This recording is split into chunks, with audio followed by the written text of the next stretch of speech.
नमस्कार दोस्तों, आज काफ़ी बेटर लेकर के आया हूँ सेकेंड लैंग्वेज।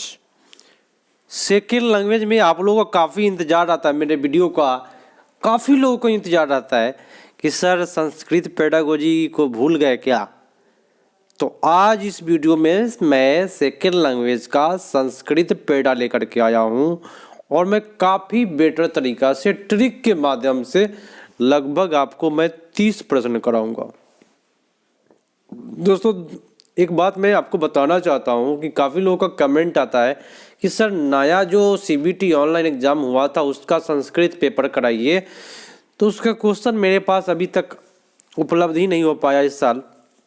दिक्कत यही हुआ। और दूसरी बात कि भाई मैं जो भी कराऊंगा मैं आपको बता दूं कि अगर मेरे यहाँ कोई भी संस्कृत पेडागोजी करते हैं ना, चाहे वह नया हो या पुरान हो, डिफिनेट रूप से आप लोग उसका ऑपरेशन करके आइएगा, क्योंकि मेरा जो तरीका है वह ट्रिक से समझाने का है और मेरा मकसद है कि आप लोग संस्कृत में कम से कम 20 प्लस नंबर लेकर के आए। बस मैं 20 प्लस नंबर के लिए मैं आपको सहयोग करूंगा। मैं कोई संस्कृत का विद्वान नहीं हूँ। सबसे पहली बात, आप लोगों को कमेंट और आप लोगों का जो प्यार है इतना आता है कि सर संस्कृत आपका अच्छा लगता है, इसीलिए मैं लेकर के आता हूँ। ऐसे मैं संस्कृत का विद्वान हूँ नहीं, और नहीं मैं आपको संस्कृत का विद्वान बनाऊंगा। मैं आपको ट्रिक से 20 प्लस नंबर के लिए सहायता करूंगा। अगर उससे करेंगे तो देखिए मज़ा आएगा। चलिए शुरू करते हैं, देख लीजिए, क्योंकि काफ़ी भाषण दे दिया मैं आप लोगों को, है ना। चलिए आते हैं प्रश्न पर आते हैं। कैसे पढ़ना है, काफ़ी लोगों का कमेंट है। भाई दिक्कत नहीं है, जो है पढ़ो भाई, कोई दिक्कत नहीं। बालक स्वाभाविक रूप से स्वाभाविकतर प्रथम भाषा क्या होता है। बालक का स्वाभाविक रूप से प्रथम भाषा क्या होता है। भाई खुद से पढ़ना है भाई, कुछ कुछ इसमें देख लीजिए बात और अपने से सेंटेंस को पूरा करिए और जवाब दीजिए, कहीं भी गलती नहीं करेंगे आप। तो जिनका हिंदी पेडागोजी मजबूत होगा उनका संस्कृत होगा, ये बात याद रखें। चलिए, तो बालक का प्रथम भाषा कैसे सीखता है भाई, मेरी बात सुनिएगा ध्यान से। बालक कभी भी कोई भी भाषा को सीखेगा ना तो अधिग्रहण करेगा। अधिग्रहण के माध्यम से प्राथमिक भाषा का क्या होता है, अधिग्रहण करता है। आपका उत्तर ए पर चला जाएगा, सबसे बेटर, ठीक है। लेकिन अगर सीखने की बात करें तो अनुकरण के माध्यम से सीखता है, ये बात सही जाता है। लेकिन प्राथमिक भाषा क्या होता है, स्वाभाविक प्राथमिक भाषा क्या है, तो अधिग्रहण करोति। आपका उत्तर ए पर जाएगा। अगला है, देखिएगा दोस्तों, मैं आपको ट्रिक जिस तरह से बता रहा हूं कि पढ़ना है, निम्नलिखित में कौन सा गणनात्मक कौशल है। मेरी बात ध्यान से सुनिएगा। अगर आप कोई चीज को ग्रहण करना चाहते हैं, कोई भी भाषा को ग्रहण करना चाहते हैं, तो पहले सुनिएगा तब ना ग्रहण करिएगा। क्या समझे, सुनिएगा तब ना ग्रहण करिएगा। जब ग्रहण कर लीजिएगा तब ना पढ़िएगा। तो मेरी बात सुनिएगा दोस्तों, आपका जो उत्तर यहाँ पे जा रहा है, पहले क्या करेंगे, श्रवण करेंगे तब न पढ़ेंगे दोस्तों। क्या सुनेंगे तब न पढ़ पाएंगे। तो आपका उत्तर सबसे बेटर डी हो जाएगा। जिन लोगों ने डी किया उनका सही जा रहा है। अगला प्रश्न, प्रेम से पढ़ना है भाई, मैं तो गर्दा उड़ाऊंगा इसका। शिक्षिका विशेष विषय व्याख्या करोती, माने शिक्षिका जो है ना विशेष विषय पर व्याख्या करती है। वह सभी छात्रों को प्रत्येक कम से कम एक सर्वगुण वर्णन करने के लिए निर्देश देती है। तो कौन सा लक्षण दे रही है या वह कौन सा विधि कला रही है। मेरे दोस्तों कभी भी मैं आपको एक ट्रिक बताऊंगा, इसमें आप कभी भी गलत नहीं करेंगे। आप अगर आप व्याख्या करने के लिए शिक्षिका या शिक्षिका व्याख्या कर रही है, मेरी बात सुनिएगा ध्यान से, तो कभी भी व्याख्या नियम का ही होता है, सिद्धांत का ही होता है। तो जब व्याख्या हुआ तो किसका हुआ, नियम का, और नियम से आपका हुआ निगमन विधि। समझे ना बात। तो कभी भी व्याख्या वाली बात में अगर आपका उत्तर आए तो निगमन विधि आपका सही जाएगा। फर्स्ट में व्याख्या वाली बात हो रही है। अगला प्रश्न है, शिक्षक के लिए सहायक और औपचारिक भाषा किस प्रकार से सिखाते हैं। देखिए, शिक्षक सहायक रूप से औपचारिक भाषा का भाषा अधिगम्यते, तो शिक्षक औपचारिक रूप से कौन सा भाषा का अधिग्रहण करते हैं या पढ़ाते हैं? बोले तो शिक्षक जो है औपचारिक रूप से किस भाषा के माध्यम से बच्चों को पढ़ाते हैं? यही ना बात बोला, मातृभाषा में पढ़ाएगा टीचर, क्या दूसरी भाषा में कोई पढ़ा पाएगा क्या? नहीं दोस्तों, आपका सबसे बेटर उत्तर यही पड़ गया। यहां बोला कि बालक नवीन सुनिएगा, बालक नवीन शब्दों को पढ़ता है, शिक्षक जो है प्रकृति वस्तु का उपयोग करता है।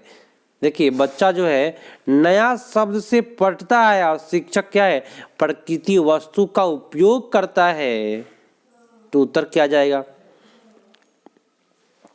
तो यह प्रकृति जीवन के साथ संबंध स्थापित करने में छात्रों को सहायता करता है। बहुत अच्छी बात है, क्योंकि प्रकृति वस्तु का यहाँ पे उपयोग हो रहा है, तो भाई छात्रों को जोड़ेंगे। तो भाई जो भी प्रकृति वस्तु है वो आपका बेटा जाएगा। कहीं सर आपका तो बी में भी प्रकृति वस्तु है, इसके बारे में क्यों नहीं बोले? यहाँ पे ना संति नेगेटिव बात बोला। सबसे बेटर आपका उत्तर ये पड़ जा रहा है। खुश है ना आप लोग भाई? चलिए, उत्तर ए से खुश बोल रहा हूं मैं, ऐसा नहीं ऐसे नहीं खुश है ना, ए से खुशी है ना आप लोग। चलिए आइए क्वेश्चन नंबर 21 पर आइए कि भाषा के पटचर्या में साहित्य का समावेश होता है किस प्रकार से? बताइए आप, कैसे होता है? भाषा के पटचर्या में साहित्य का समावेश, यही चीज पकड़ना है, साहित्य का समावेश। न्यून करोति, मैंने दोस्तों न्यून नहीं मानेंगे, नेगेटिव गया। साहित्य का समावेश नवीन शब्दों के ज्ञान में सहायता करता है। यह प्रकृति नैसर्गिक माने होता है, प्राकृतिक पठन के लिए माध्यम होता है। यह विद्यार्थियों को आलोचनात्मक क्षमता बढ़ाता है। मैंने दोस्तों साहित्य के समावेश, कभी भी साहित्य अगर आता है तो साहित्य से हम लोग नया शब्द का ज्ञान सीखते हैं, नया शब्द सीखते हैं, तो नवीन शब्दों के ज्ञान में सहायता करता है। याद रखिएगा, साहित्य क्या करता है? तो नवीन शब्दों के ज्ञान में सहायता करता है। दोस्तों मैं एक ट्रिक बता दूं, ये नैसर्गिक जो है ना वह हमेशा सही जाता है, लेकिन दोस्तों इस क्वेश्चन के लिए नहीं जाएगा सही। साहित्य के लिए कभी भी बात करता है तो नवीन शब्द का ज्ञान जरूर आएगा। ये बात आपको माइंड में बैठा करके रखना है, ठीक है ना? चलिए अगले क्वेश्चन पर आइए क्वेश्चन को करते हैं। भाषा के कक्षा में कथा कथन के लिए माने कहानी कहने के लिए महत्वपूर्ण भूमिका का वर्णन कौन करता है? भाई क्या महत्वपूर्ण भूमिका वर्णन करता है कहानी कथन के लिए भाषा के पटचर्या में? बताएं आप लोग। तो क्या कहानी इसीलिए करते हैं ताकि टीचर विश्राम करे? देखिए, कहानी नैतिक शिक्षा देता है, ये बात गलत है, नैतिक शिक्षा वाली बात। आमोद प्रमोद भी आपका कहानी से नहीं जाएगा सही। कहानी जो है ना वह समग्र रूप प्रस्तुत करता है भाषा का। आपका उत्तर सबसे बेटर बी पर जाएगा, ठीक है? चलिए अगला प्रश्न है कि कोई विषय अधिगम में स्वतंत्र रूप से लिखता है, माने कोई विषय अधिकृत स्वतंत्र रूप से लिखता है। चौथा क्लास का एक छात्र है जो शिक्षक के नियोजित युक्ति के अनुसार वो लिख रहा है, तो वह विषय संबंधित होता है। मैंने दोस्तों कोई भी लिखने की बात करे, मैंने बात सुन लीजिए, लिखने वाला जो भी प्रश्न पूछता है तो कोई भी अपना व्यक्ति जीवन के बारे में बेटर लिखेगा। मैं आपको कहूंगा कि लिखिए, तो आप अपने जीवन के बारे में सबसे अच्छा से लिखिएगा कि आपके जीवन में क्या क्या बीता। ट्रेन में बहुत जगह धक्का खाए कंपटीशन एग्जाम के लिए, लेकिन एक बार भी सफलता हासिल नहीं हुआ। अब सीटेट में लगे हुए हैं, यहाँ भी ट्रेन में धक्का खाएंगे, कुछ दूर जाएंगे, एग्जाम देंगे, निकालेंगे। तो व्यक्ति जीवन के बारे में कोई भी लिखेगा अच्छा से लिखेगा। अगला प्रश्न है कि औपचारिक माध्यम से कोई भाषा अधिगम में निम्नलिखित में कौन सा समावेश होता है? अनौपचारिक है, यहाँ पे पकड़ने वाली बात है। अनौपचारिक माध्यम अगर कहे, औपचारिक बोले तो विद्यालय, और अनौपचारिक माध्यम कहे तो ये आपका घर होगा। औपचारिक बोलता तो विद्यालय, अनौपचारिक तो घर की भाषा। जिन्होंने डी किया उनका सही जा रहा है। भैया मजा आ रहा है ना आप लोगों को? थोड़ा सा कमेंट करके बताइएगा कि मेरा जो स्टाइल है ना कुछ अलग है। मैं पूरा अच्छा से मैं बता दूं कि जितना भी मैं कोशिश करता हूँ, मैं काफ़ी कोशिश करता हूँ ताकि आप लोग आप अच्छा करके आए। देखिए कोई भी पेडागोजी पूछेगा, अगर आपको पेडागोजी हिंदी पेडागोजी मजबूत है, आप संस्कृत निकाल देंगे क्योंकि हिंदी में पढ़ रहे हैं हम इसको। देखिएगा, पूर्व में पढ़ा हुआ कहानी, कथा माने होता है कहानी, पुनः छात्रों को क्या कर रहे हैं, टीचर निर्देश दे रहा है पुनः कथा को कहने के लिए। तो यह क्या आकलन करना चाहता है शिक्षक?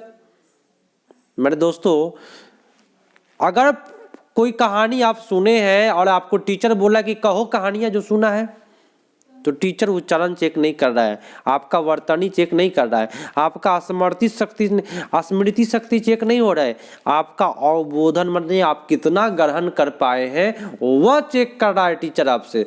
आपका उत्तर डी पर जाएगा। और मेरे दोस्तों, ये जो अवबोधन है ना, ये बहुत हिट होता है। अगला प्रश्न है कि लेखन विषय व्यतिक्रम कथ्यते, माने लिखने में जो कठिनाई होती है उसको क्या कहते हैं? तो डिस्ग्राफिया कहते हैं। किसी का प्रॉब्लम नहीं होगा इसमें। सुनिएगा, गर्दा उड़ाया जाएगा, यहाँ पे ऑपरेशन किया जाएगा जितना भी होगा। पढ़ने का नाम न केवल लिखना, सुनिएगा, बल्कि अपितु माने होता है क्या, बल्कि उच्चारण करना है, यह महत्वपूर्ण है। पढ़ने का नाम केवल लिखना नहीं बल्कि उच्चारण करना भी है। यह बात क्या है, कैसे, कितना महत्वपूर्ण है ये बताना है।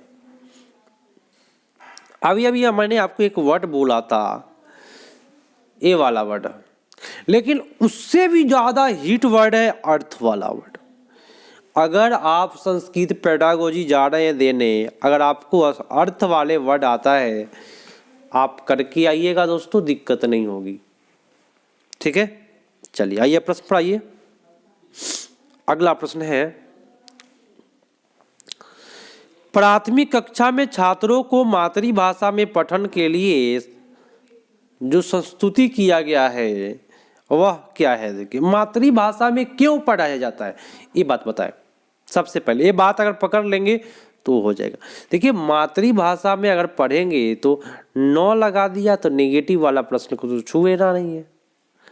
प्रांतीय भाषा के माध्यम से प्रोत्साहन होता है, नैसर्गिक वातावरण का निर्माण होता है। मेरे दोस्तों, नैसर्गिक माने हो गया प्रकृति वातावरण का निर्माण होता है, लेकिन मातृभाषा में पढ़ने से क्या फायदा है मेरे दोस्तों? मैं आपको बताऊं, मातृभाषा में छात्रों को जो सर्जन शक्ति होता है ना, वह काफी विकसित होगा। सर्जन शक्ति काफी बेटर होता है, ये बेटर होगा। अगर ये नहीं रहता तो मेरे दोस्तों ये नैसर्गिक वातावरण का निर्माण चला जाता। यहाँ निर्माण की वजह से आंसर गलत किया है, नैसर्गिक होना चाहिए था, लेकिन आपका उत्तर बी पर जाएगा। यहाँ प्रथम कक्षा में कोई भाषा के पाठ्य पुस्तक में प्रारंभिक कविता और कथा देता है, और अंतरम अक्षर को लिखने के लिए भी है ना, अक्षर में अंतरण करने के लिए लेखनम पुस्तक का जो प्रणाली है वह किस पर अनुसरण कर रहा है? मेरे दोस्तों, मैं एक बात बताना चाहूँगा इस क्वेश्चन के लिए, ये जो अधोगामी जो प्रणाली है वह काफ़ी बेटर प्रणाली मानी जाती है। ठीक है, ये अधोगामी प्रणाली काफ़ी हिट मानी जाती है। आप माइंड में बैठा करके रख के आपका सही जाएगा। अगले प्रश्न पाइए। प्रश्न कहता है कि निम्नलिखित में कौन सा युक्ति समीचीना माने होता है प्रचलित है? तो बताए कौन सा युक्ति प्रचलित है। दोस्तों, बालकों को यदि विद्यालय में आएगा तो वह रिक्त फलम होगा। बालक क्या कोरा कागज होता है? क्या रिक्त फलम होता है? नहीं दोस्तों, रटने वाली बात हो रही है। नहीं दोस्तों, आंग्ल भाषा गलत होता है मेरे साथियों। बच्चा जब भी विद्यालय आता है अनुभव और महत्व के साथ विद्यालय आता है। ठीक है, तो आपका उत्तर सबसे बेटर डी पर जाएगा। अब अगला शिफ्ट का मैं बता देता हूँ। अगला क्वेश्चन फिर से मैं शुरू करूँगा 16 नंबर से, पेडागोजी। और 30 प्रश्न के लिए मैं वादा किया हूँ कि मैं 30 प्रश्न कराऊंगा, वो भी ऑपरेशन करके एकदम चीर फाड़ के कराऊंगा, ताकि आप लोग वहाँ जब जाए ना तो उसी प्रकार से चीर फाड़ करें जैसे मैं चीर फाड़ करता हूँ। ठीक है, चलिए तो आइए फिर से आपका 16 नंबर प्रश्न पर आते हैं। कभी भी आप लोग उत्तर दे तो नंबर दे करके उत्तर दे। जितने लोग मेरे यहाँ कर रहे हैं 30 में आप अपना गलतियाँ छांट लीजिएगा और बताइएगा कि आपका 30 में कितना सही हुआ। ठीक है, तभी आपका औसत चेक कर पाऊंगा मैं, और मैं प्रत्येक व्यक्ति का कमेंट देखता हूं कि आपकी स्थिति क्या है। संभाषण कौशल में अत्यंत महत्वपूर्ण होता है। मेरे दोस्तों, कभी भी मैं संस्कृत को संस्कृत टाइप से नहीं पढ़ता हूं, हिंदी में पढ़िए ना। लिखा है संभाषण कौशल अत्यंत महत्वपूर्ण अस्ति, माने होता है, हो गया, संस्कृत हो गया। क्या है संस्कृत? कुछ नहीं। संभाषण कौशल के लिए अत्यंत महत्वपूर्ण होता है। क्या होता है दोस्तों? संभाषण कौशल के लिए अत्यंत महत्वपूर्ण है तो मृदु माने होता है क्या? मृदु गलत होता है। मृदु भाषा, अलंकारित भाषा, अस्पष्ट शुद्ध उच्चारण गलत जाता है। संदर्भ परिस्थिति के अनुसार अपनी बात को किसी के सामने बोलेंगे, वही संभाषण कौशल के लिए महत्वपूर्ण है। बातचीत के लिए महत्वपूर्ण क्या है? फिर से सुनिएगा, हिंदी के लिए आपका बेटर हो जाएगा। संभाषण क्या, बातचीत के लिए क्या महत्वपूर्ण है? तो संदर्भ परिस्थिति के अनुसार अपना कथन को कहेंगे, और नहीं तो लात भी खा लेता है व्यक्ति। अगर परिस्थिति कुछ और है और आप बोल कुछ और रहे हैं तो वहां चप्पल जूता खाने वाला नौबत हो जाता है। तो संभाषण कौशल अत्यंत महत्वपूर्ण है कि संदर्भ परिस्थिति के अनुसार अपना कथन को किसी के सामने हम प्रकट करेंगे। कोई दिक्कत परेशानी? आप सभी से रिक्वेस्ट है दोस्तों, एक बार लाइक बनता है। आप लोगों से मैं काफ़ी मोटिवेट होता हूँ। अगर आप लाइक करते हैं, शेयर करते हैं, कमेंट करते हैं, काफ़ी अच्छा लगता है, और मैं सक्रिय रूप से और बेटर तरीका से आप लोगों को पढ़ाने की कोशिश करता हूँ। मेरी बात ध्यान से सुनिएगा। प्रश्न कहता क्या है 17 नंबर, कि एक भाषा के अधिगम के समय में छात्र कोई विशिष्ट समस्या अनुभव करता है। मेरे दोस्तों, ये संस्कृत में लिखा हुआ है, लेकिन मैं इसको हिंदी में पढ़ रहा हूँ, और मैं अपनी हालत बता देता हूँ कि मेरा संस्कृत में हालत टाइट है ना, हालत पतला है दोस्तों, क्योंकि मैं आप लोगों को 20+ के लिए मदद कर रहा हूँ बस। बाकी संस्कृत का विद्वान वाली बात मेरे यहाँ तो है ही नहीं। तो मैं जिस प्रकार से पढ़ता हूँ उस प्रकार से आप लोग भी पढ़ के आइए, आप लोग भी आप करके आइएगा, कोई दिक्कत नहीं होगी। तो एक भाषा के अधिगम करते समय छात्र कोई विशिष्ट समस्या अनुभव करता है, तो आप शिक्षक होने के नाते आप परीक्षा का आयोजन कर रहे हैं, तो वह क्या हो रहा है भाई? जब समस्या का अनुभव कर रहा है तो आप क्या करिएगा बताइए? जब भी कभी समस्या वाली बच्चा अनुभव करेगा समस्या का, तो उस टीचर होने के नाते आप समस्या का क्या करेंगे? निदान करेंगे। क्या कभी गलती आप हो करिएगा क्या? ऐसे प्रश्न को नहीं करना है। आइए अगले प्रश्न पर आइए। संविधान विषय का युक्ति, देखिए संविभाग विषय में कौन सा युक्ति प्रचलित है? प्रचलित माने समीचीना। समीचीना का अर्थ याद कर लीजिए, प्रचलित है। कौन सा युक्ति प्रचलित है इसमें बता दीजिए, बता दीजिए आप लोग फटाफट बताइए। तो शिक्षक के समय संयोजित करता है। तो मेरे दोस्तों, कभी भी हम लोग शिक्षक वाला जो है उत्तर को नहीं करेंगे। यह छात्रों को क्रमशः प्रगति विषय में शिक्षकों को बोध कराने में सहायता करता है। संविभाग जो विषय होता है वह क्या करता है? तो छात्रों के प्रगति के विषय में शिक्षक को क्या करता है? बोध कराने में सहायता करता है, मदद करता है। ये अच्छी बात है। तो सबसे बेटर आपका उत्तर बी पर ही जाएगा, इससे अच्छा कुछ नहीं है इसमें। स्वर के उच्चारण, मेरे दोस्तों मैं आपको बता दूं, स्वर के उच्चारण मैं कभी भी ऑनेस्ट लिखता हूं। ऑनेस्ट आप लोग पढ़े होगा, ऑनेस्ट, तो आप इस प्रकार से पढ़ते हैं, ऑनेस्ट इस प्रकार से लिखाता है, और साउंड के हिसाब से इसमें एन लगता है। ऑनेस्ट में क्या लगता है? एन लगता है, लेकिन लेटर के हिसाब से तो ए लगना चाहिए। तो कभी भी स्वर का जो उच्चारण होता है वह साउंड से पता चलता है क्या चीज से चलता है? स्वर का उच्चारण कभी भी साउंड से पकड़ाता है कि ये स्वर है या व्यंजन है, ए लगेगा कि एन लगेगा। याद रखिएगा, स्वर का उच्चारण में जो विविधता होता है वह ध्वनि से पता चलता है। क्या आप कभी गलती करेंगे क्या?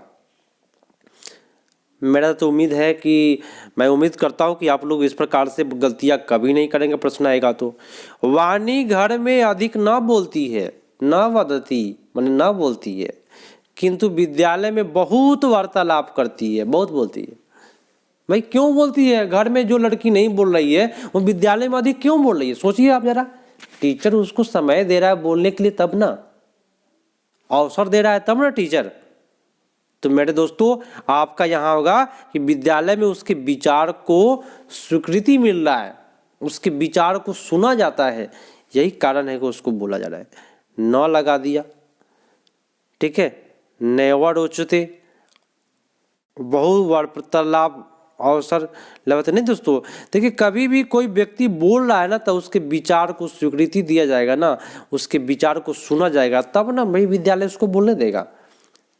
ठीक है, आपका उत्तर डी पर जाएगा। सुनिएगा कि भाषा के दक्षता में द्वितत्व बता दीजिए कौन है। भाषा के दक्षता के दो तत्व कौन से हैं? तो मेरे दोस्तों, आपका भाषा के दक्षता मेरे यहाँ जब पढ़ेंगे ना, मैं जो भी क्वेश्चन देखता हूँ मेरे यहाँ पढ़ेंगे ना, आप इतना खुश हो जाएंगे कि सर मजा आ गया। क्योंकि सर आप खुद बताएंगे कि सर मजा आ गया क्यों। मैं आपको बताता हूँ इस क्वेश्चन से। भाषा की दक्षता, दक्षता माने क्या? तेज, दक्ष होगा, दक्ष माने क्या? तेज। तो जो भाषा का दक्ष होगा, सुनिएगा, जो भाषा के दक्षता प्राप्त होगा वह शुद्ध उच्चारण करेगा, धारा प्रवाह बोलेगा, तब ना दक्ष कहलाएगा। भाई मैं आपको कहूं कि आप गणित में दक्ष है तो आप गणित आप बनाएंगे अच्छे से और तेजी से, तब ना दक्ष कहलाएंगे। तो भाषा में दक्षता वह कहलाएगा जो शुद्ध और धारा प्रवाह बोलेगा। अगर भाषा का दक्षता प्राप्त करना है तो उसके लिए दो तत्व है, एक शुद्ध बोलिए और एक क्या बोलिए? धारा प्रवाह बोलिए, तब आप भाषा का दक्षता कहलाएंगे। आपका उत्तर ए पर चला जाएगा। अगला प्रश्न है, सुनिएगा कि भाषा के अधिगम में सहजता होगा यदि भाषा अधिगम सहज होगा यदि क्या भाई? यदि छात्रों को प्रचार वातावरण माने प्रचुर वातावरण प्राप्त हो। मेरे दोस्तों सुनिएगा, भाषा अगर आपको कोई सीखना है, क्या कह रहा है कि भाषा सीखना सहज कब होगा? तो जब उसको वातावरण देंगे। मान लीजिए आपको फ्रेंच सीखना है, आपको फ्रेंच वातावरण में रख देंगे तो आप आसानी से सीख जाइएगा। तो प्रचुर वातावरण बच्चों को मिलेगा ना तो वो आसानी से सीख जाएगा। या लेकिन यहाँ व्याकरण वाली बात, न वाली बात, तो आपका सबसे बेटर उत्तर ये पड़ जाएगा। प्रक्रिया लेखन में ये जो क्वेश्चन है वो काफी बार पूछा हुआ है। प्रोसेस राइटिंग किस पर अनुसरण करता है? मेरे दोस्तों, प्रोसेस राइटिंग जो है, राइटिंग बोले तो क्या? लिखना। और लिखने के लिए मैंने आपको बार बार बोला कि लिखेगा कोई व्यक्ति तो अपना विचार लिखेगा, होगा ना भाई विचार। तो सबसे बेटर आपका उत्तर यहाँ पे बी पर जा रहा है। यहाँ पे मैं आपको बता दूं, लिखना होता है डैश ना कि डैश। लिखना होता है प्रक्रिया। लिखना क्या है दोस्तों? यहाँ बढ़ाएगा क्या? लिखना क्या है? तो प्रक्रिया, न कि फल। लिखना फल नहीं है दोस्तों, लिखना क्या है? प्रक्रिया है। तो यहाँ बढ़ाएगा लिखना अस्ति प्रक्रिया न तु फलम, मतलब लिखना एक प्रक्रिया है न कि फल। तो प्रक्रिया और फल वाला उत्तर आपका सबसे बेटर होगा। उत्तर आपका सी पर चला जाएगा। अगला प्रश्न है कि छात्रों को लेखन कौशल के आकलन में शिक्षिका प्रमुखता ध्यान देता है क्या चीज पर? मान लीजिए आप टीचर हैं तो आप बच्चा जब लिख रहा है तो आप किस पर ध्यान दीजिएगा? मेरे दोस्तों, टीचर का काम है अगर कोई बच्चा लिख रहा है तो टीचर का काम है कि उसके अभिव्यक्तियों पर ध्यान देगा, कि उसके विचार पर ध्यान देगा। मैंने आपको बोला कि लिखने वाली बात में आपका विचार वाला जो वर्ड है वो बेटा जाता है। तो 25 का उत्तर आपका बी पर चला जाएगा। अलंकारित, शुद्ध व्याकरण, ये सब पर आपका नहीं होगा, क्या विचार लिखा है उस पर ध्यान देना है। पढ़ने के पूर्व क्या कार्य होता है, पढ़ने के पहले क्या होता है। पढ़ने पूर्व कार्याणि सन्ति, तो पढ़ने के पहले जो कार्य होता है क्या होगा, तो पूर्व वाली बात हुई तो पूर्व वाला बात यहाँ होगा। तो पढ़ने के पूर्व जो हो जाएगा उद्बोधन एवं सजनीकरण आपका होगा सबसे बेटर उत्तर बी पर जाएगा। व्याकरण नियम व्याख्या गलत, कठिन शब्द पढ़ने के पहले नहीं होगा, पढ़ने के पहले आकलन नहीं होगा। क्या आप लोग कभी सुने कि पढ़ने के पहले आकलन कर लिया जाए? नहीं दोस्तों, ये गलत बात है, सबसे बेटर बी पर जाएगा। संविधान, भारतीय संविधान के 8वीं अनुसूची में वर्तमान काल में कितने भाषा विद्यमान है? भैया आप लोग देखिए, संस्कृत में लिखा हुआ है और मैं कोई विद्वान नहीं हूं कि मैं इसको हिंदी में पढूं। बस इसको देख करके, कुछ सेंटेंस को देख करके, देखिए आप लोग भी ट्रेनिंग किए हैं, बीएड किए हैं, डीएलएड किए हैं, एनआईएसओ किए हैं, तो आप लोग भी ट्रेनिंग किए हुए हैं दोस्तों। इतना तो माइंड है आप लोग के पास कि आप इसको सेंटेंस पूरा कर सकते हैं। तो आपका हिंदी पेडागोजी अच्छा है तो संस्कृत निकाल लीजिएगा। देखिए क्या लिखा है, भारतीय संविधान की 8वीं अनुसूची में वर्तमान काल में कति भाषा विद्यमान थे, माने वर्तमान काल में कितने भाषा विद्यमान है। तो भारतीय संविधान की अभी 22 भाषा है वर्तमान काल में। पहले कितना था लिखेगा, पूर्व में कितना भाषा था भारतीय संविधान में, तो 14 भाषा था, याद रखिएगा। और संविधान का निर्माता पूछ दिया था इसके पिछले बार में, तो आपका हो जाएगा बाबा साहब भीमराव अंबेडकर साहब। छात्रों को विभिन्न परिस्थिति में अवस्था करने के लिए शिक्षिका किसी संवाद उपस्थिति करवा रहा है, माने कोई चीज संवाद उपलब्ध करा रहा है जिसमें बच्चा बात कर रहा है। तो दोस्तों इसमें अगर मान लिया जाए तो इसमें निर्देशात्मक वर्ड जो है वो नेगेटिव वर्ड है। निगमन विधि सबसे घटिया विधि होती है, ठीक है ना, निगमन विधि सबसे घटिया विधि होती है। पृथक्करण वर्ड जो है आपका गलत वर्ड है। सबसे बेटर संदर्भ व्याकरण होगा, होगा कि नहीं होगा। चलिए अगला प्रश्न है, सुनिएगा। एक भाषा अध्यापक सभी छात्रों को अधिगम शैली आवश्यकता के अनुसार समायोजित करता है, क्यों करता है भाई बताए। तो मेरे दोस्तों आपका होगा कि केवल अध्यापक न अपितु नृत्य, क्रीड़ा, चित्रांकन, गृह और प्रेरितवा। दोस्तों थोड़ा सा इसमें सोचने वाला ऑप्शन है। ये यहाँ पे केवल वर्ड है, ये गलत वर्ड है, आप लोगों को पता है, जिसको छूना नहीं है आपको।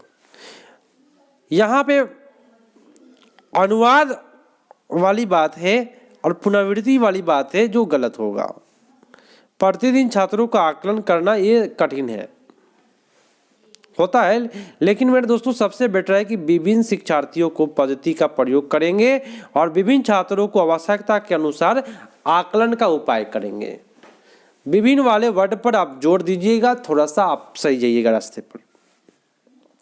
आज का लास्ट प्रश्न है और इसके पहले, इस प्रश्न को करने से पहले मैं आप सभी से एक रिक्वेस्ट चाहता हूं कि एक बार आप सभी दोस्त एक बार सभी जोर लगा करके लाइक कर दीजिए, और अगर लाइक कर दिए हैं तो एक बार अंगूठा का निशान इस प्रकार से करके भेज दीजिए। अभी मैं 30 नंबर वाला प्रश्न कराता हूं। और आप सभी से एक और रिक्वेस्ट दोस्तों कि आप लोग इस वीडियो को अधिक से अधिक शेयर करें, क्योंकि भाई पता चले कि यूट्यूब की दुनिया में कुछ मेरा भी अस्तित्व है। आप लोग सहयोग करेंगे तो डेफिनेट रूप से मैं आपको बेटर करूंगा आप लोग के लिए। और टीचर कभी भी टीचर का सहयोग करता है, मैं जानता हूँ, काफ़ी बेटर तरीका से आप लोग शेयर कर दीजिए। और बिना सब्सक्राइब किए हुए नहीं देखिए। क्वेश्चन क्या कहता है सुनिएगा कि भाषा अधिगम माने भाषा सीखते समय सामाजिक वर्तमान विनिमय, वार्ता विनिमय सामाजिक वार्ता विनिमय में महत्वपूर्ण भूमिका होता है, यह युक्ति किसने बोला।